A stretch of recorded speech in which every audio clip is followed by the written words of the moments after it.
We are here today. It's a huge honor to have Richard Dawson. Thank you so much for coming by the studio today. Richard Dawson is the founder of Dental School Digest. He's a D4 student at Midwestern University College of Dental Medicine right here in Arizona. I'm in Phoenix, Arizona. He's right next door in Glendale, Arizona. The other dental school, AT Stills, in Mesa, Arizona. So Phoenix is right in the middle of those two dental schools. Richard earned his bachelor's degree in cello performance from the University of Utah in 2010 while working full-time at an asphalt plant near Salt Lake City. Before dental school, Richard worked at an asphalt plant as a musician, a web developer, and was training to become a pilot. Once he discovered dentistry, he never looked back. So he started I asked him to come on the show because I'm a big fan of what he started with Dental School Digest. On his website, it says, applying to dental school, want to know what to expect? Join our community of current and future dental students for insights into dental school. Dental School Digest is a community website for current dental students and anyone interested in dental school. He says, hi, I'm Richard, the founder of Dental School Digest. I created this website with a vision that it will someday serve as a community hub for current and future dental students. His aim is to make Dental School Digest a one-stop shop for everything related to dental school. I just think it's a really cool deal. Well, first of all, you're a D4. Yes, sir. Yeah. And you're studying for your boards, and you just had your first baby. Yeah, about 14 months ago. Yeah, so she's just over a year. So you got your first baby and ready to get out of dental school. Congratulations! Right, yeah. Thank you, and I want to say thank you for having me on the show today too. It's a huge honor for me to be here. So. Oh, it's an honor to have you come on the show. So, so now that you have this Dental School Digest, now that applying to dental school. Want to know what to expect? Well, now you're just about to finish dental school. Yeah. Was it what you expected looking back? Did you Was dental school what I expected? Yeah. In a lot of ways it was, and actually it was a lot more than I expected. I mean, we learned so many more things than I would have ever thought we would learn. It's just been such an amazing experience. And I really love my school. I can't speak to other schools, but I just feel like what we've done so far these last 4 years, I've been really well trained and learned a lot of really great stuff. Well, you have the best endo department in the United States. Brad Gettleman, the number one selling endo book in the history of endo was Pathways to the Pulp by Stephen Cohn. Brad wrote chapter 8 of that book. Yep. And the number one selling implant book was Carl Misch. Yep. I mean, those are the two top selling books of all time. Right. And so how did you get the man who wrote chapter 8? And a lot of even local dentists, They don't even know Brad lectures because in Brad lectures, they ended on us all go. Yeah. He lectures to ended on us. Right, yeah. You'd have to ask Dr. Smith on that. I'll tell you, our school really, they do an amazing job of just getting some really incredible talent in there to teach us. I don't know how they do it, but they work their magic somehow. So when you get out of school, what is your plan? I mean, the one thing the old people like us always wonder. Yeah. Harvard Business Review is doing all these studies about. Have you seen that meme? Hey, boomer. Yeah. Oh, yeah. So there's a lot of this stuff about boomers are different than this. So whenever you see that, the researcher's going to go in and say, okay, maybe there's a lot of smoke, maybe there's fire. Right. And Harvard Business Review, they just keep publishing study after study that we can't find any difference. In fact, they find more variance within boomers or within millennials than from millennials to boomers. But when I got out of school, I graduated May 11. It took me 133 days to open my dental office, September 21st. I see kids coming out of school and they get an associate job for a year here, then here, then here, then here. And after 5 years and 5 associate jobs, they finally open their own. But I don't know, is that a millennial thing versus a boomer thing? And you don't look like you're afraid of much. You look like you could slap a grizzly bear to death. Are you going to walk out of school and start your own practice, or do you want to be an associate? Or I haven't really decided yet. So I think, speaking to what you're asking, though, there's a lot of animosity from generation to generation. I don't think that's new. I think that's always happened. But what makes me sad is to see it in dentistry.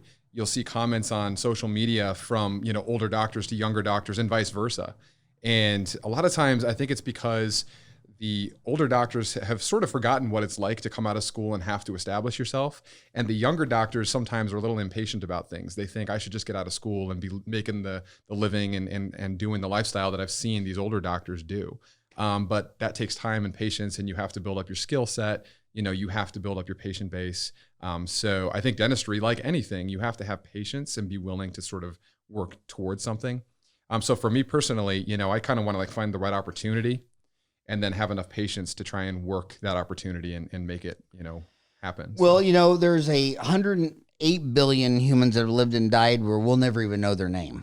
But you do have 5,000 years of recorded history, and you're absolutely right. Everyone thought the next generation was just taking the whole species off a cliff. Right, yep. I mean, I remember when I bought my first album, it was Flat as a Pancake by Head East, and I was so excited about it. And I went to turn on for my mom and dad, and all they said is, turn that shit down. My God, if I, And so Yep. I couldn't even play it in my room. I had to go down in the basement Yep. with my 5 sisters and shut the door. So, yeah, I don't think they've...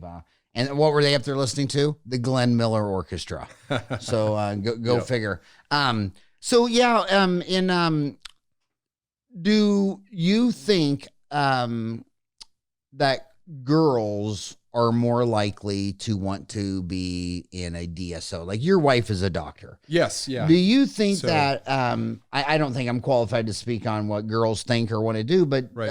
a lot of people that are my age think, well, those girls, they want to stay home and make babies. They just want, they want to do an 8 to 5 dental job because they got to go home and be mom. And it's like, well, she's got a husband. I mean, so do you think the girls are more likely to want to be employees versus owners, or do you think that's boomer millennial stupidity? No, I'm glad you asked that question because I actually have been thinking about this recently. I think what it is, and I've kind of seen this with my wife. She's a physician, and she had many opportunities coming out here to Phoenix to work, but because we wanted to have children, I can't have babies. Only she can do that, right? So Well, her not options, with that attitude. Yeah, well, that's true. Yeah, and not with current technology, but yeah, that's true. My attitude maybe isn't the Bad best attitude for a man. But anyway, But currently, like the only person that can have the babies at this point is the female in the relationship. So she her options were more limited.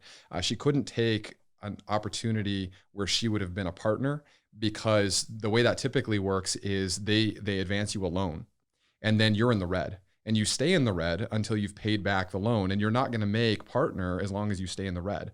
So if you go out and you're gone for 3 months on maternity leave, then you're paying the overhead costs for 3 months, which is expensive. And you still have a loan that you're still paying on towards the practice. And then by the time you get back, you're so far in the red, you can't get out from under it. So for my wife, it was a better opportunity for her to go work at more of a corporate style physician group. And I think that's probably true in dentistry. Like a lot of times these women don't have the ability to start a practice right out of school because if they're going to have children, who's going to pay the bills when they're on maternity leave? That can be very difficult. so how big is your class? So we have 142, I think, in our class. And is it about half girls? No, our school is a little more towards the males. I know there's schools out there where there's actually more females that graduate than males. And I think on the whole in the country, it's about 50-50 or close to 50-50 now. Did you ever know Becky Cecil, or was she already? She gone left to right Chicago? before I got to the clinic. Yeah. She was a classmate. Me, Brad, and Becky. Cool. She's been on the show. An amazing person. But I look back to my class, and the 20 women in the class. Yeah. They had a higher percent of owning your own practice and having more successful dental interesting. offices than the males. And I always thought it was because what are the two biggest things associated with dentistry? I'm afraid. Well, if I'm afraid that you're going to hurt me, I mean, you look like you're going to hurt me a lot more than Becky Cecil, right? My 4 boys. I hope my patients don't think that when they see me. I mean, my 4 boys, I was all dad and that and a bag of chips till they fell down and got an owie and started crying. And then they'd run around me. They wanted to see mom. And I've heard so many times people saying to me that, I'm going to Teresa Murphy up the street. I bet she's more gentle. Well, I mean, how do you argue with that? So I always thought women dentistry would have a big advantage. And so that might explain some of the advantage. I mean, they're afraid of getting hurt. They're afraid of getting shot. Women are more likely to ask other women questions. Yeah. Whereas if you say you need a crown, they just might okay, they just might eat it. But a woman, and that's why a lot of women managers, they whine to me and they don't realize what they're whining about is a comment. They'll say, I don't get it. When I worked for Sam, he'd say, get me a coffee and this, and everybody would jump. And I worked for him for 2 years. I bought his practice. I say the same thing. And they're like, well, can you get it? Because I got to go set up room 3. And they're like, right. And I say, well, that's a compliment. They lived in fear of that man. Yes. And they don't fear you because they think you're a human.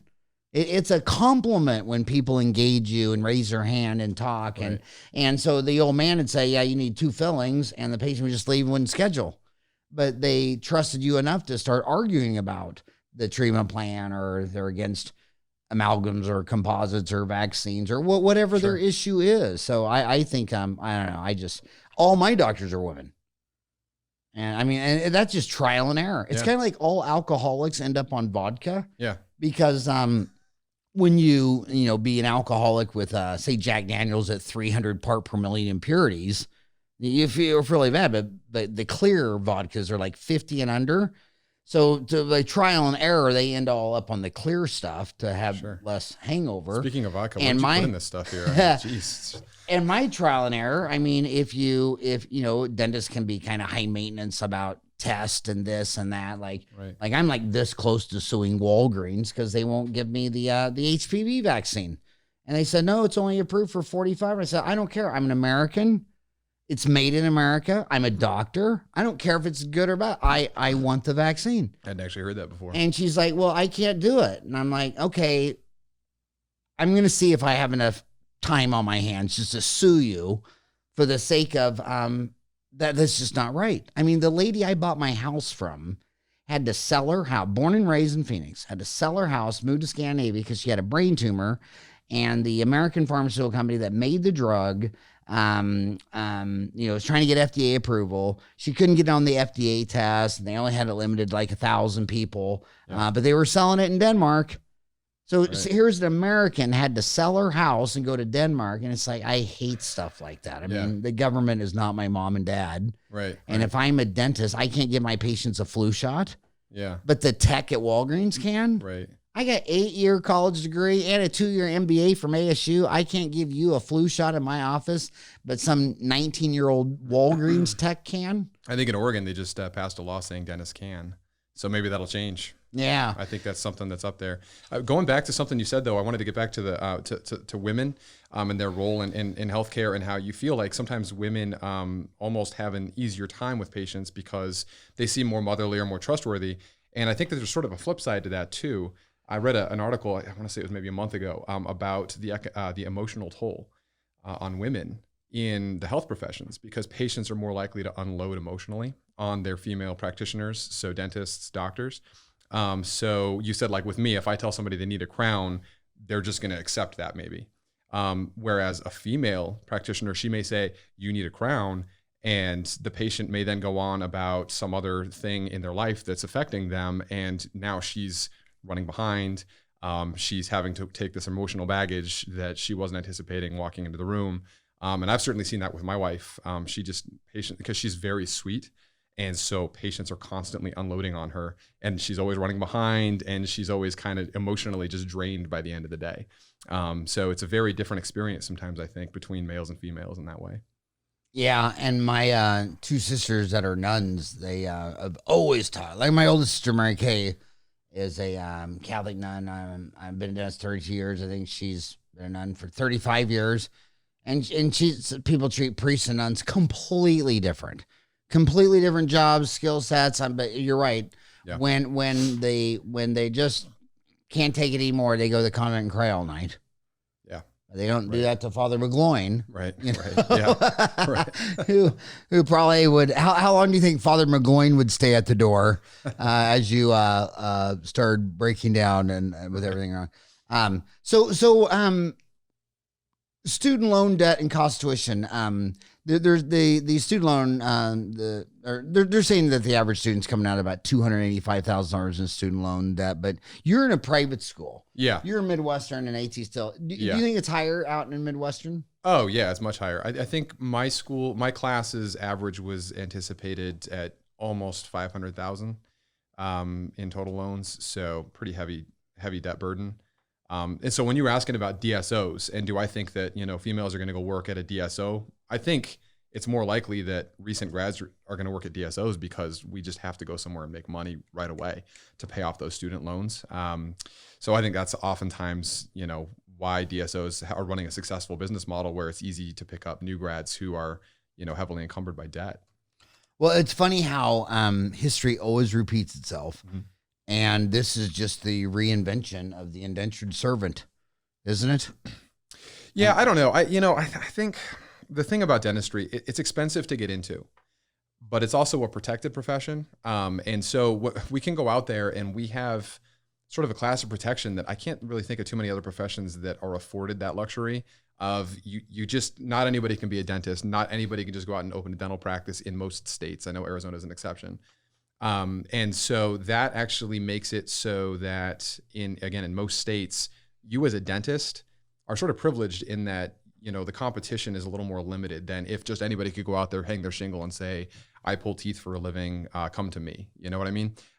So I think that, it's expensive, but, dentists also make a decent income. And I think that if you're careful and if you're smart about it, you should be able to pay back the student loan debt. Well, an indentured servant was someone who typically worked 4 to 7 years in exchange for passage, room and board, coming from one country to another country. But yeah, I mean, you look at if you open up a restaurant mm-hmm. anywhere in the United States, first year, 20 to 40% bankruptcy. Yep. In dentistry, if I loan you $750,000 for a dental office, you have about a 0.4% bankruptcy. Right. So it is so non-competitive. Mm-hmm. It's just so non-competitive. I mean, when people tell me dentistry is competitive, I always ask, compared to what? Yeah. I mean, you're not talking about restaurants, dry cleaners. I mean, it's competitive to get into, but once you're in, once you've gone through the filter, I mean, right. And that's the beauty of the profession. And that's kind of why we, go out there and spend so much money on the education because of that. So what percent of the class is dad paying for it all? I don't know, actually. More than I had anticipated, though. I'm surprised at the number of students who tell me that their parents are paying for their education. So, and when their parents pay for their education, are they almost always a dentist? Oftentimes they are. There's been a couple who parents were like executives for big companies. But yeah, usually it seems like dentists. So your wife's a Hanser, so you didn't meet her in dental school? No, we actually met about 2 years before I went to dental school. Okay, 2 years before? Yep. What percent of the class do you think is planning when they leave to go? Do they want to be in corporate dentistry versus private practice associate? I mean, do they prefer Heartland, Aspen, Rob Fontana, Stephen Torrance, Pacific Dental? Do they prefer the big chains, or would they rather do the solo, private, small deal? Are there advantages to the big chains versus the small town guy? That's a great question. I think that overall, most of the students in my class would like to associate with an existing established dentist. It's just that there's not a lot of opportunities out there relative to how many people are graduating. There's just not a lot of dentists that are looking for an associate or can even sort of fill the schedule of an associate. So I think that's part of the issue, and that's part of the reason that so many of my classmates will end up at corporate, DSOs, because they end up not having the options to find doctors out there. If there was an awesome program in place to match graduates with doctors looking for associates, that'd be awesome. And I know you have classifieds and things like that on Dental Town, but I think that a lot of docs, just the opportunities, nobody ever finds out about them. So, and why do you think that is? Okay, so basically, let me see. So in 1980, there were more than 6,000 graduates a year, but anyway, in dentistry, yeah. Oh, cool. I'm trying to find that number. How many new dentists graduate each year? Maybe. Now it's probably about that, or a little bit less. It's about 6,200. Yeah. And so you think they're having a hard time finding associate jobs? Yeah, I think so. I think a lot of times there are doctors out there who may want an associate and maybe don't. They don't really think about it. They're busy doing their job. They're busy kind of being a dentist. They don't necessarily want to think about, do I want to hire an associate on right now? because I've talked to a couple dentists now who, when I sort of floated the idea by them, they were like, "Oh yeah, that's an interesting idea. I hadn't really thought of that. Why don't we talk about that?" But they weren't actively thinking about doing it. So yeah.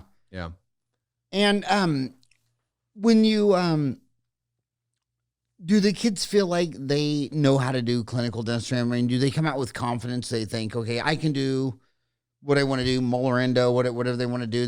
They have confidence, or are they scared? Or how does it? It's been so long since I was a senior in dental school. I mean, it really is hard. Sure. I mean, it's hard for me to remember this picture when my 4 babies could sit on my lap. Now now those 4 babies have 5 grandkids, but wow. So it's hard to remember what you were thinking when I was your age. But confident, scared. Where's the class mentality? I think our class is really confident.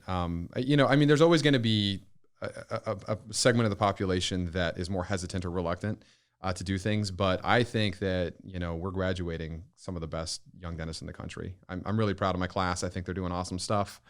They're coming out doing everything, implants. You know, we've got students who have done, you know, lateral approach sinus lifts and things like that with the oral surgeons downstairs. You know, just really incredible things that you don't usually see people in dental school doing. And we do it every day at the school. So talk about your website. Yeah, sure. What was going on in your life that brought that along in your journey? Well, I was a computer programmer at the time, like a web developer in Chicago, and just kind of in my downtime, I was like, you know, I'll just make a website. Downtime? You mean when you're watching the Cubs? Yeah, right. Yeah. Because nobody likes the Sox. Yeah, no, when I had some time, I would just kind of work on this project, which was Dental School Digest. The idea was that I would try to blog about my journey through dental school, but then getting married, having a baby, and then also just how busy you are in dental school. It's been hard to kind of keep up with that as consistently as I would have liked. The big thing that I've been trying to work on is actually the school pages, which is my idea is I want to replace a lot of the information that you get out of the ADEA guidebook. You have to buy that, and it's like $20 or something, or $30. I can't remember how much it costs. But to me, I feel like that information should be free.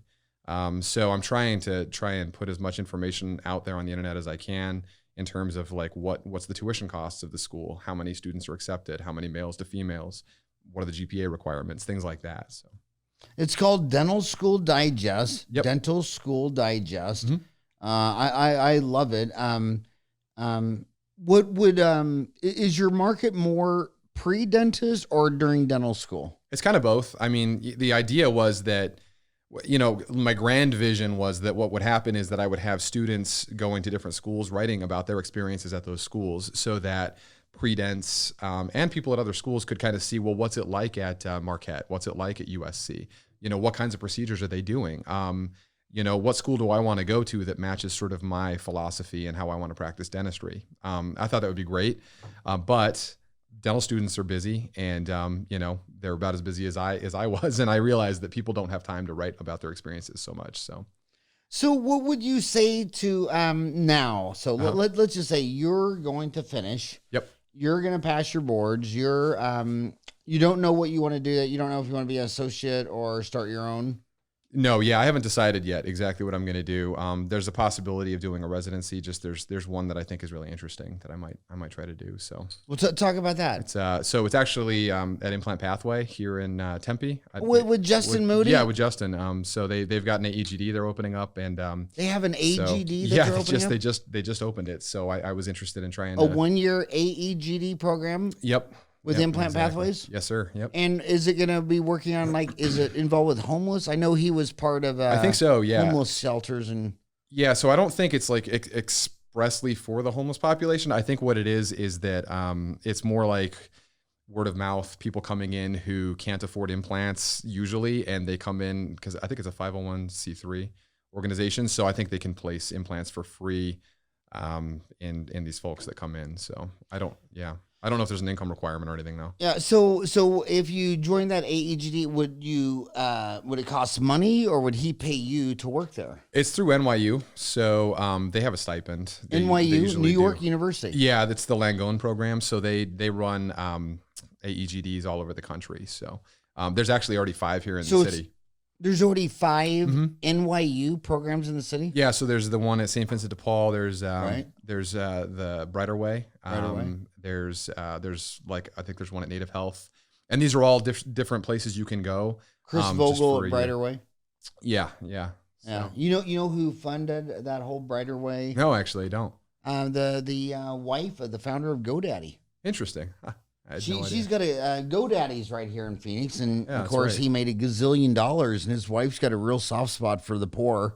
And I went to a fundraiser night the other night, and almost everybody I talked to in their deal got most of their money from GoDaddy's founder's wife. So she's a special lady here in the valley. That's really cool. So NYU has 5 AEGD programs. Yeah, I'm not exact. Yeah, it's 4 or 5, So something like for that. the international people in the United States, obviously New York City is the biggest city. It's the largest city, and their dental school, NYU, I think graduated 7% of all the dentists in America sounds went to about right. NYU. So and they have 5 AEG. It's AEGD. Yeah, it's Advanced Education in General Dentistry. Wow. Well, and so what? And so when I look out at global dentistry, you know, there's 200,000 dentists in the United States. There's 2 million around the world. The dental GDP in the United States last year is about 117 billion, but for around the globe is about 500 billion, half a trillion. It shows you that 7.5 billion people really. I mean, the only true wealth is health. And if you won the lottery and had $20 million, and that little girl you showed me, what a priceless little girl. She's almost as cute as my granddaughter. And but let's say her eyeball fell out, you would give your entire inheritance to get it fixed. Oh yeah, absolutely. I mean, you wouldn't even blink. Yep. The only wealth is health. And when 7.8 billion humans say, man, we're gonna pay these 2 million dentists $500 billion a year, and then you say that people don't value their teeth. I mean, Right. what data are you looking at? Right. When people tell me that humans don't value their teeth, I'm like, now are you talking about Martians, Venus, Pluto? You're not talking about sapiens. I mean, Right. they're totally into this oral health thing. But when I look across the deal, a lot of it's mature. Fillings, cleanings, exams, x-rays, basically dentistry. It's only growing at 1.5 to 3.5% a year, except for 2 areas, double-digit growth: clear aligners, implants. And I noticed you picked an AEGD for implants, and I noticed a lot of the kids when they come out of school, I could separate the herd in one way, not boy girl. It's I want bleaching, bonding, veneers, fluffy, white, fun stuff.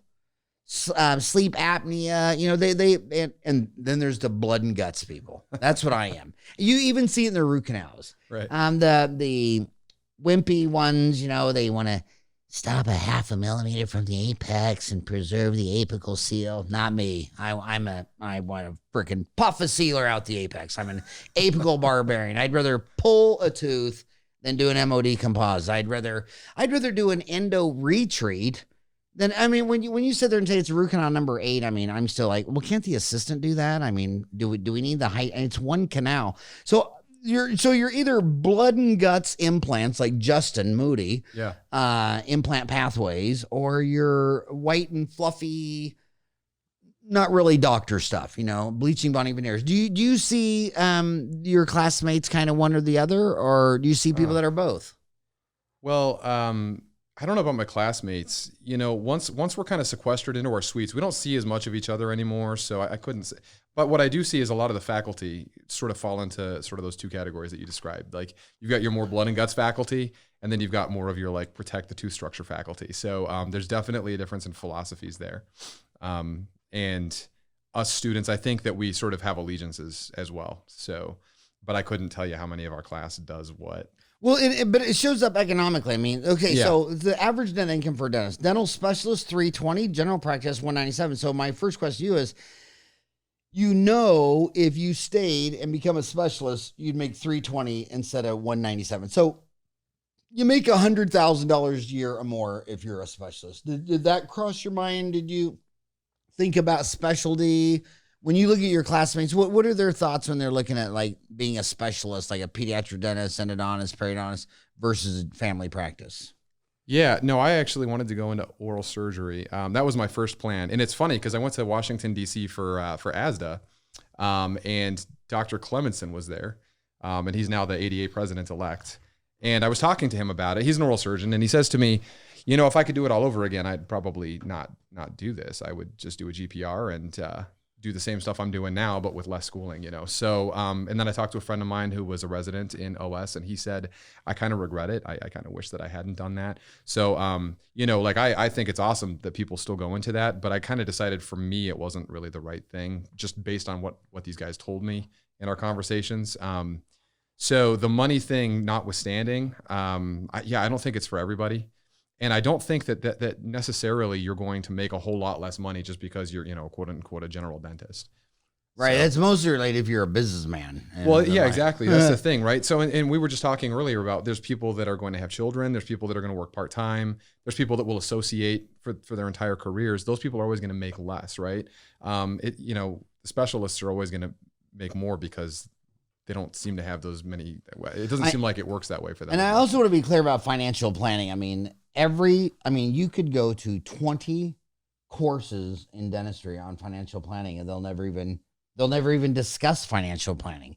Yeah. They think they're talking about it, but you know, you graduate $285,000 student loans. The average divorce in dentistry is well over $1 million. So if you think your student loans are a lot of money, wait till you get divorced. My divorce was $3.8 million. My student loan debt was $87,000. So my divorce cost 47 times more than my student loan. So you want to be a millionaire? Don't get married. You already violated that rule. Don't have any kids. You violated it once. Is there a second one you said on your way? No, not one yet. Down. Yeah. So when you get, like when I got married in dental school and had 4 kids, I mean, that's not financial planning. I mean, I'm sure glad I did. Yeah. It was the best move I ever made.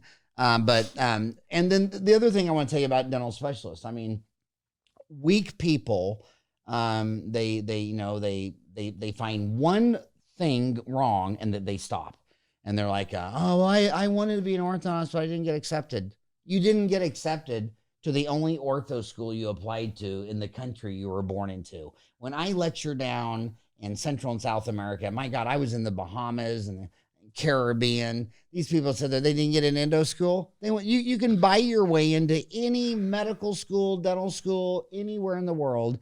And then when you come back to America and you're an endodontist for 20 years, how many people say, well, where did you go to endo school? Right. No one cares where you went to endo school.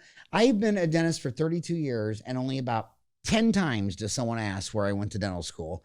And then when I tell them I went to University of Missouri, Kansas City, they're like, my sister's roommate's brother lived in Kansas City. I mean, that's the whole extent of the Kansas City thing. Right. So if you want to be an endodontist or an oral surgeon, you can't get in. Well, go to the Bahamas, go to Grenada, go to anywhere. So the next question I want to ask is dentists who own their own practice, they average 244. Dentists who are employees average 147. So you make $100,000 more if you're a specialist, and you make $100,000 more if you own your own practice.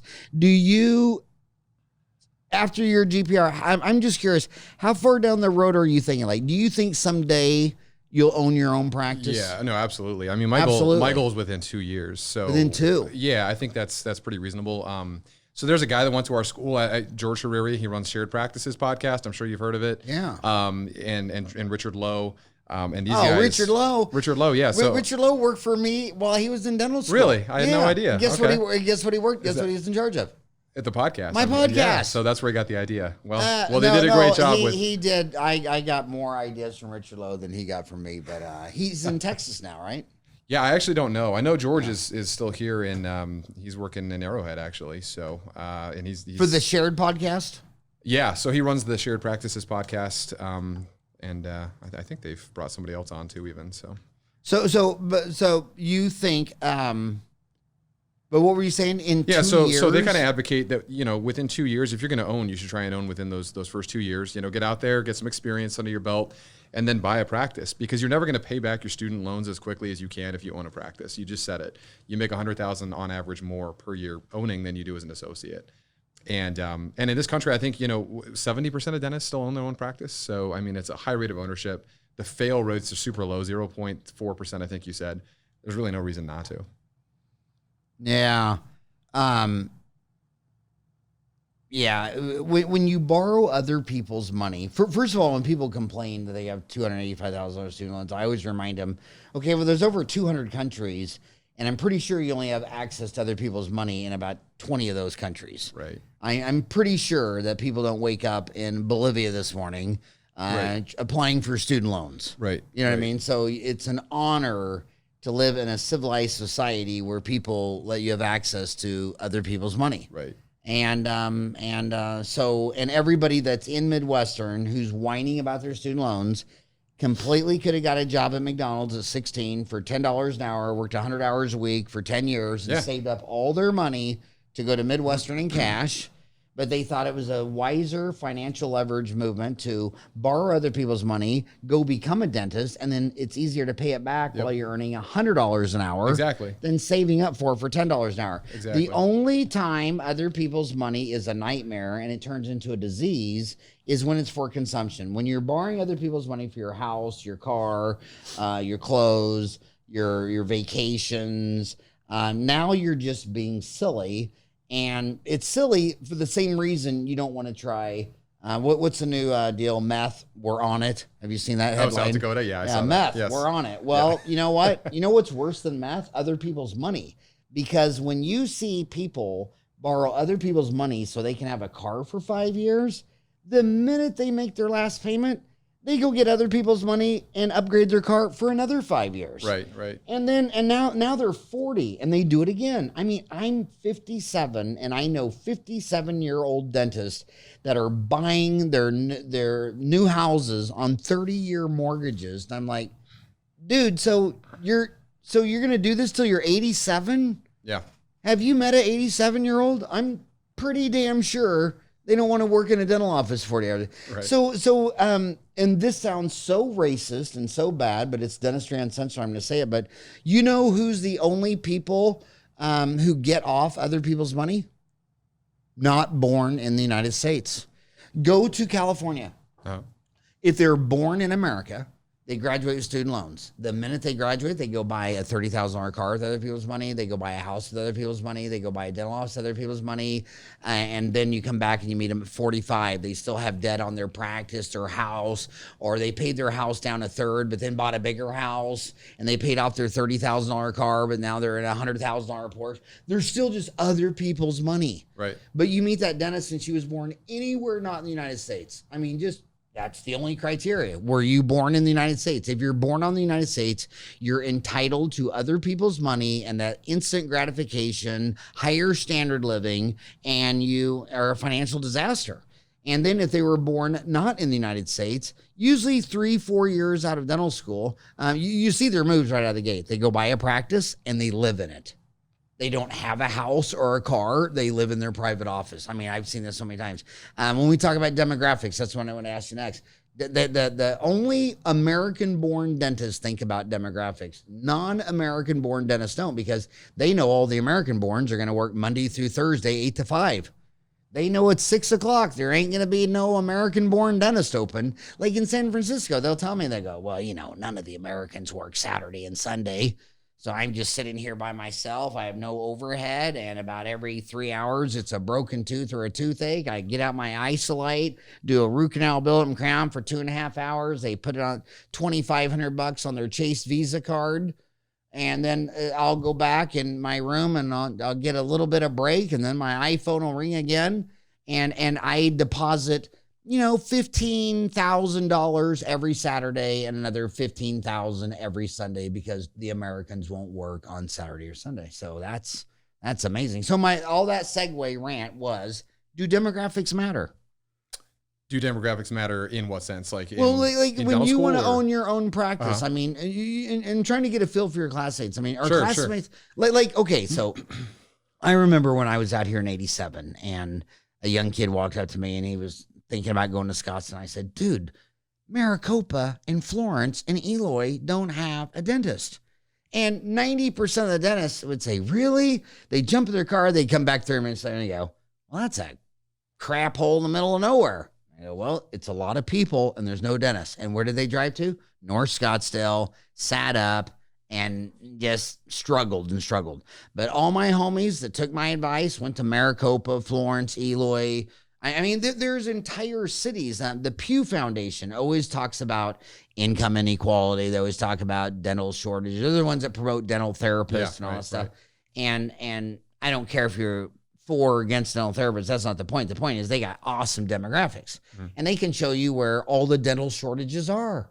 So it's like, I look at that map. This is Arizona. I live here. And I'm like, yeah, I know. That city doesn't even have a dentist. And so, but then a lot of people say, well, the millennials, they want to live where there's restaurants and shopping and sports and all that stuff. In your classmate, in your class, do you feel that demographics matter to where, they don't want, if there's not at least 2,000 people for each dentist, they're not going to open up an office. And if that means the richest dentist I know, found about 11% of the cities in the northern Midwest don't even have a dentist. So this one dentist, a big fan of the show, he found a county in Iowa, 6,200 people in the county. The big town had like 2,000. There wasn't a dentist in the county. Mm-hmm. So, I mean, when he says that, he charges $1,500 for a root canal, $1,500 for a crown. He doesn't take any insurance. I mean, he has like 40% overhead. People in that town, a $10 an hour job is a great job. Mm-hmm. In San Francisco, an assistant would want $30 an hour. Mm-hmm. So my question is, would you, your wife and baby, would you go to some town 2 hours away from an airport for a better economic advantage? Or do you say, I'm not that desperate for money? My wife and I are kind of a unique situation because she's a subspecialist, so she has to be in a populous area to support her.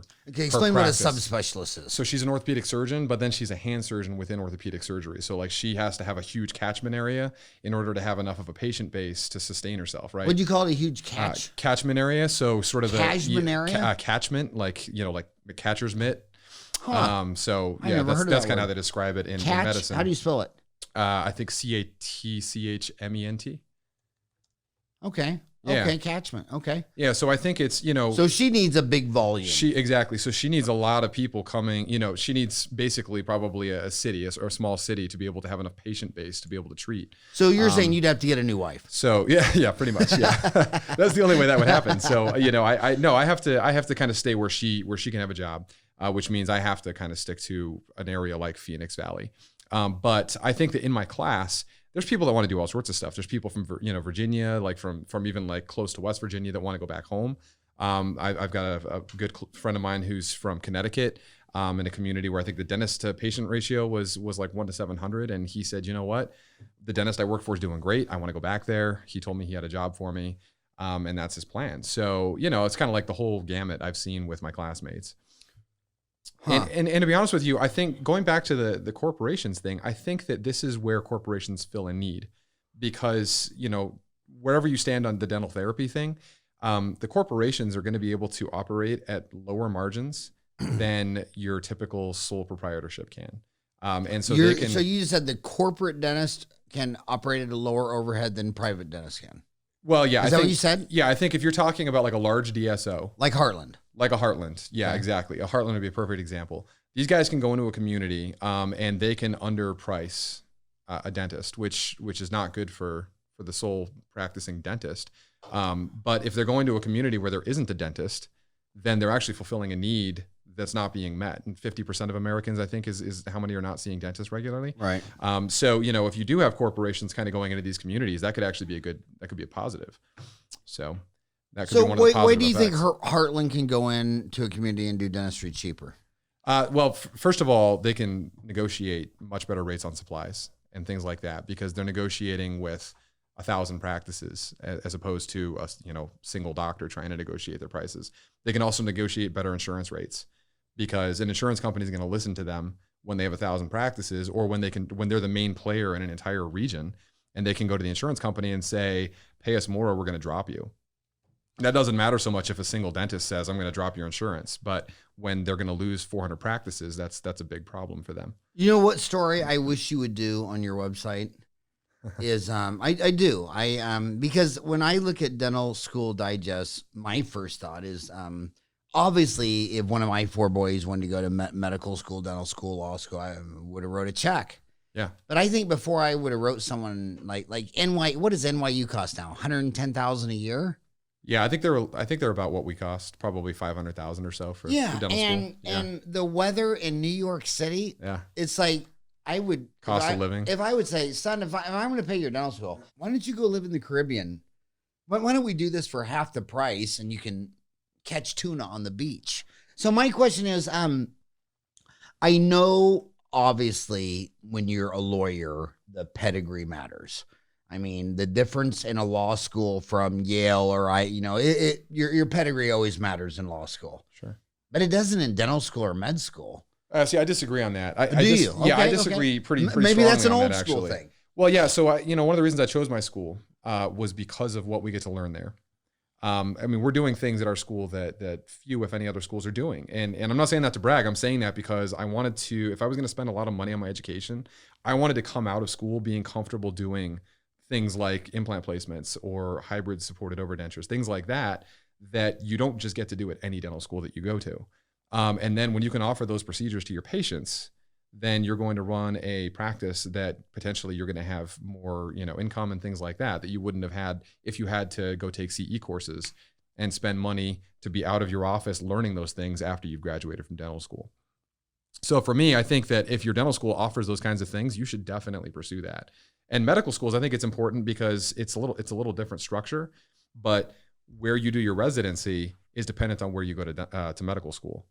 So if you don't go to an Ivy League medical school, you're probably not going to get into the best residencies. And if you don't get into the best residencies, you're probably not going to get the best jobs. So it's a little bit different than the dental world in that way. Interesting. And so if someone said to you, I can get into the inexpensive state school, Mm-hmm. or should I go to the private hootie tootie expensive school? And right now they're in high school. Right. They're pre-dental, or no, they're at ASU. They probably don't go to U of A anymore because no one goes to U of A anymore because if you just drive by this university real slow with your windows down, they'll throw a diploma in your back seat. The real students are at ASU. I think we can all agree on that. But if they were in ASU right now, and what would you say, the lower cost state school or the expensive private school? My rule of thumb is always if you can get into a cheap, but it has to be a cheap state school. Like it has to be cheap because there's state schools that are not cheap out there. Then go there. There's nothing wrong with doing that. That's probably the best thing you could possibly do for your financial future. But if you don't get into your state school, or if your state school is not cheap, then go to the best school you can find. And to me, that's just the best way to go. So where the cheapest, best state schools are? The cheapest, best state schools? Yeah, I don't know why.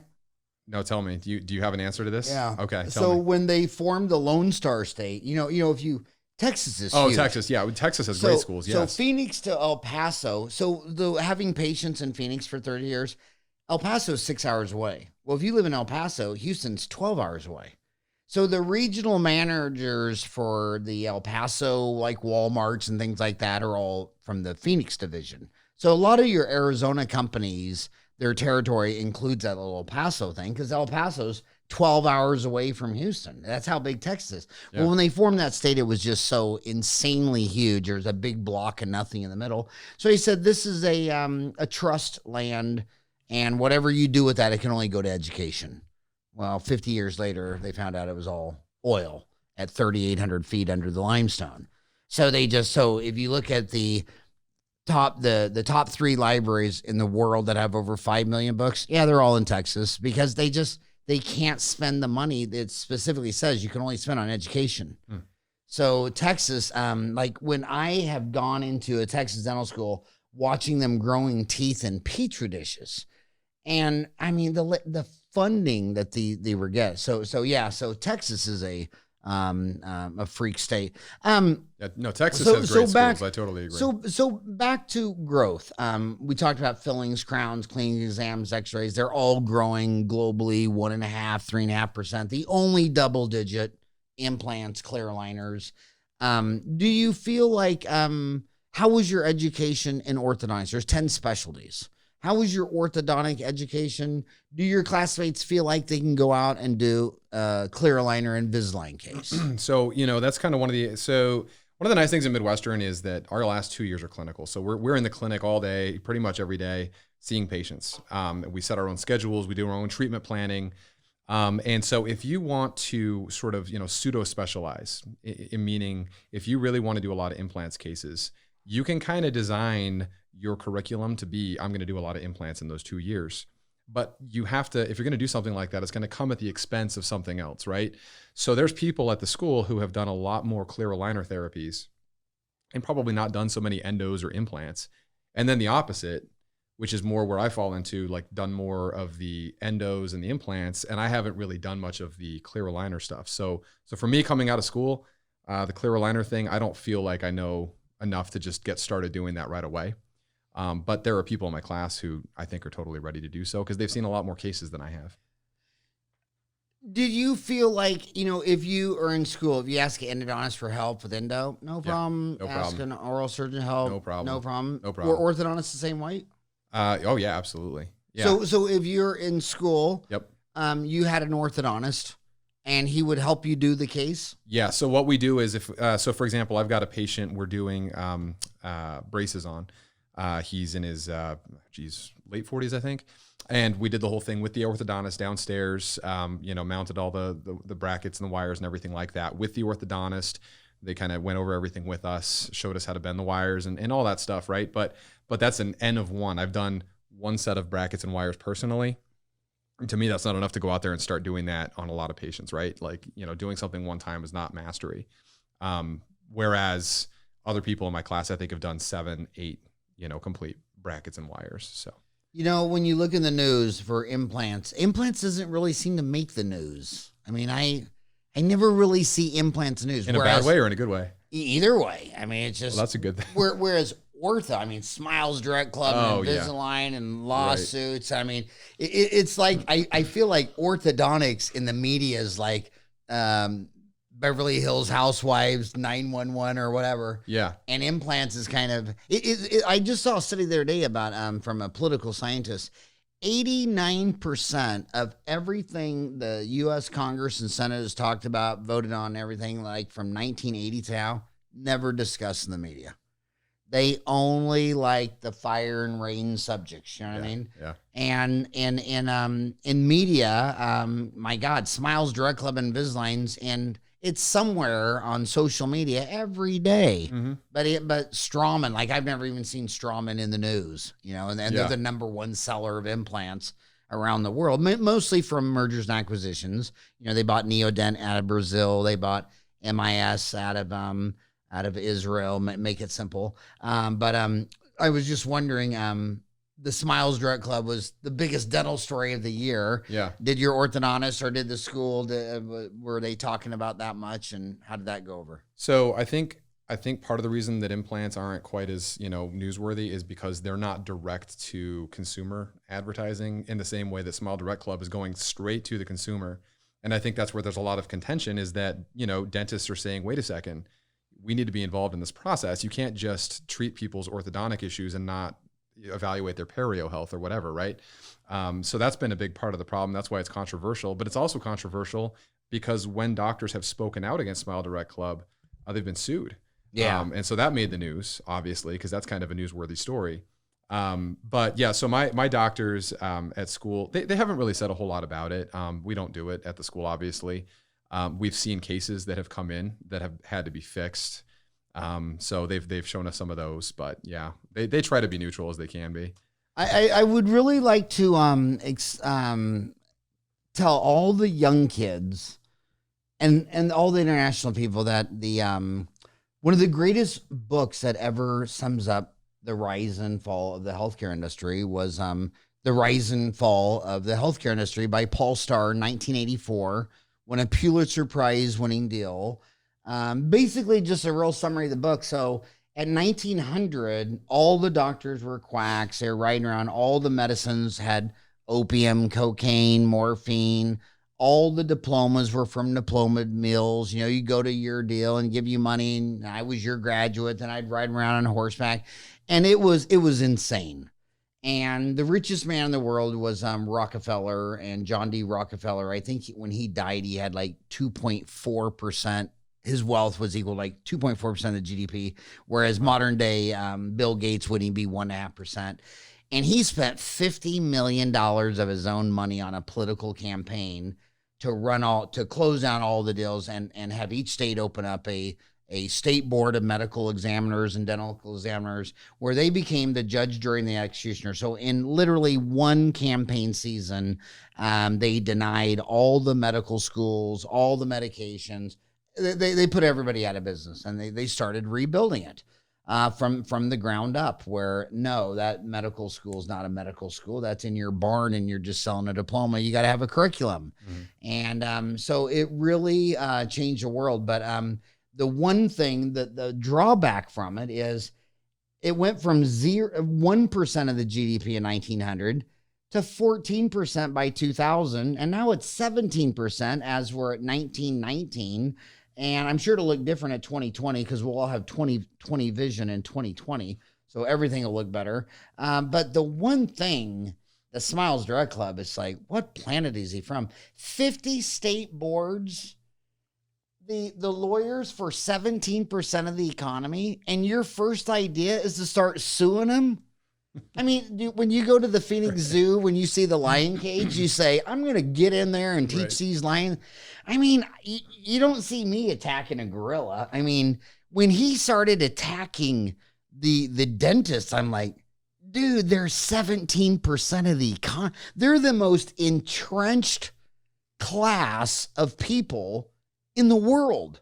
And it's only going to grow higher. Like all these politicians, I'll end on this rant because I know you've been here an hour and you got better things to do than talk to me. But my gosh, I mean, the healthcare is a luxury. As you get more and more money, you want to pay for luxuries. And the number one luxury is you don't want to die of your disease. You want to live another day. And I love the fact that all the millennials are into clean air and clean water and all that, just because they're woke to it. Now they just realized that this is important in the last century. And so we're all so excited that everybody's woke, but it's to a luxury. And I'll make you an ugly, brutal point. Like you have all these people that are talking about animal rights. Well, yeah, when you're rich and fat, animals have rights. But if the economy went to depression and you hadn't eaten for a month, you know what you would do with your dog and your horse and your cat? You'd eat it. So dogs only have rights when all the sapiens are fed and fat. It's like I can put my hand in my dog's mouth because he's not going to bite me because he's too fat. He doesn't need to bite the hand. But I do love I do think you should read that Paul Starr's book, because when I go lecture around the world, I'm gonna be in Israel next. I say I've lectured in 50 countries, but my boys always say, Dad, you've been saying 50 for 20. It was 50 20 years ago. You need to go back and work on your list. But the funny thing is, every country is different along that journey of where they're at. And the United States is about 4.7% of the 7.5 billion herd, about 230 million are here. So 4.5%, that's a huge sample size. I mean, when you were doing your cellulo research, I mean, how many times was your sample size 4.5%? Yeah. You know, I mean, it's a huge sample size. But the one. By the way, I should actually correct you on that. I was a cellist, so I played the cello. It wasn't like cello. A cell thing. It wasn't like a biology thing. No, it was cello. Oh, it was a cello. Yeah. No, it's okay. I'm low class from Kansas, but yeah, the healthcare is going to be the ultimate luxury. And when you hear these politicians saying that we spend too much on healthcare, I laugh. Do they not realize that in 200 years from now, at least a third of the economy is going to be healthcare? I mean, when they finally got solar power, where you don't need any more, your cars last forever. They've figured out everything. When you were born, your daughter would have already inherited her great grandmother's house that was built to last, and she has everything known to man. And then she finds out she has lupus, and she finds out that for $1 million she can go get it fixed. What is she going to do? Spend the million. Yeah. So as they get richer and richer and richer, they'll bid up the rights of dogs and cats. They'll want all the oceans clean and the air fresh, and they won't want to die from a disease. So where do you get them back with? We spend too much money on healthcare. And I'll give you one last deal. Here's the parting shot. I want you to think about the little blue pill. So here, we'll call it the little white pill because I got a little white cap right here. To everybody who says we spend too much money on healthcare, I'll give you an example here. What's your daughter's name? Annabelle. Annabelle? Yeah. So here's your only choice, because when I got my MBA from ASU, they said, humans are complicated. You can't listen to their words. You got to listen to their actions, because they'll say, even your own wife, how many times is she driving down the street and says, hey, turn right? And you're like, okay, you're looking left, you're pointing right. That, actually. You what? I'm more likely to do that. You're more likely to. So look at the action. So we spend too much money on healthcare. So here's the only choice with your baby. She's got a disease. She's going to die tonight. Or you can buy this little pill and she won't die. How much will you give me for this pill? Everything I had. Yeah. The people never say we spend too much money on houses. Mm-hmm. They never say we spend too much money on cars. Never too much money on iPhones. It's always grow the economy. They want more sale. But then healthcare, we spend too much. I only see that from politicians. I never have heard that from a human. Every parent, including myself. I'd give, if my granddaughter needed both of my kidneys and my liver and my brain, it's all, I'm just parts. I'm just parts and a paycheck for my grandkids at this point. Yeah. And so when everybody says, I'll give you everything I've got to keep boo-boo alive, then you can't say we spend too much money on healthcare and that it's going to start trending downwards. It's been trending upwards for a century. It's gone from 1 to 17% in 125 years. And it's headed to, the next stop is a quarter and next stop is a half. And my gosh, it's health is wealth. And on that note, thank you so much for coming on the show today. Thank you for having me.